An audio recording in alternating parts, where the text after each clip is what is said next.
ধৰ্মীয় অনুষ্ঠানৰ নামত অহা ধন হৰলুকি কৰিলে এইবাৰ UPPL নেতাই। প্ৰমোদ বড়ো চৰকাৰৰ দিনত সংঘটিত হয় ভয়ংকৰ দুৰ্নীতি।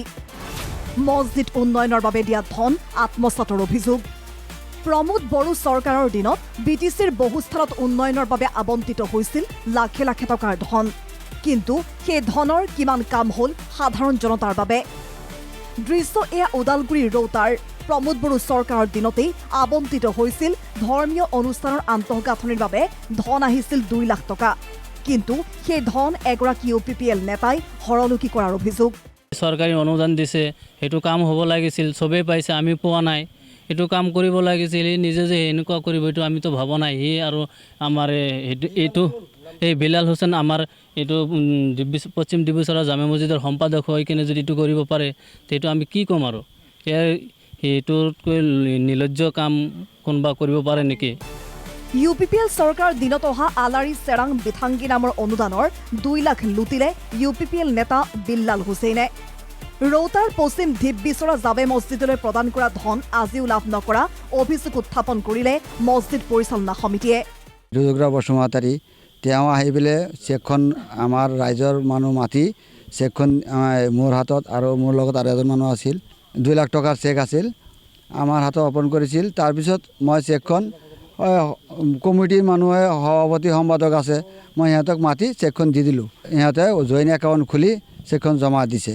বিল্লাল হুছেইন তেওঁ আমাৰ এইটো মছজিদৰে এই সম্পাদক, তেওঁ মানে এই চেকখন যে মানে আনি একাউণ্টৰ পৰা এই বেছিমাৰী গ্ৰামীণ বিকাশ তাতে একাউণ্ট খোলা হৈছিল, একাউণ্টৰ পৰা আনি চেকখন যেতিয়া ভাঙি পইচাটো আনিল আমি তেতিয়া গম পালোঁ। গম পোৱাৰ পিছত আমি আহি আমাৰ প্ৰেচিডেণ্টক সুধিলোঁ, তেতিয়া আমি গম পালোঁ পইচাটো আগতেই উঠাই আনিছে।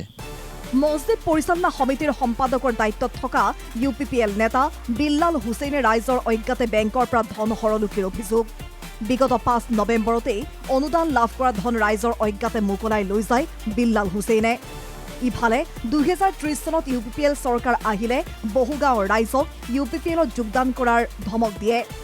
UPPL নেতা এই কাণ্ডৰ পিছতেই UPPLৰ শীৰ্ষ নেতালৈ পত্ৰ প্ৰেৰণ এইগৰাকী নেতাৰ বিৰুদ্ধে। আমি জনাইছোঁ আমি ৰাইজ 2খন গাড়ী লৈ পেলাই আমি প্ৰথম ৰুদ্ৰ বসুমতাৰী তাত গৈছিলোঁ। তেতিয়া এই বিল্লালৰে মানে দাদা আনোৱাৰ হুছেইন তেখেতৰ লগত আলোচনা পাতিলোঁ। তেখেতে আমাক ৰাইজ লগত লৈ তাতে গৈছিল আৰু তাতে যাই পেলাই কথাটো অৱগত কৰিছিল। আৰু ৰুদ্ৰ চাহাবেও কৈছে কি এইটো ৰাইজৰ এইটো এই কিহৰ দলৰ পইচা, এইটো চৰকাৰী অনুদান, এইটো মন্দিৰ মছজিদ এইবিলাক দিছে, এইটো চৰকাৰী পইচা, এইটো দলীয় পইচা নেকি? তহঁতে এইবিলাক পইচাটো উঠাই লৈ কাম কৰ, মই এই বিল্লালক মাতি কৈ দিম। পিছত আমি গম পাইছোঁ যে আৰু সিহঁতৰ দলীয় মানুহ কেইজনমান গৈছিল তাতে আকৌ 15 দিনৰ সময় আনিছিল। 15 দিনৰ ভিতৰত পিছত মানে কামটো কৰি দিম বুলি তাতে স্বীকাৰ হৈ আহিছিল, কিন্তু তথাপিও কৰা নাই।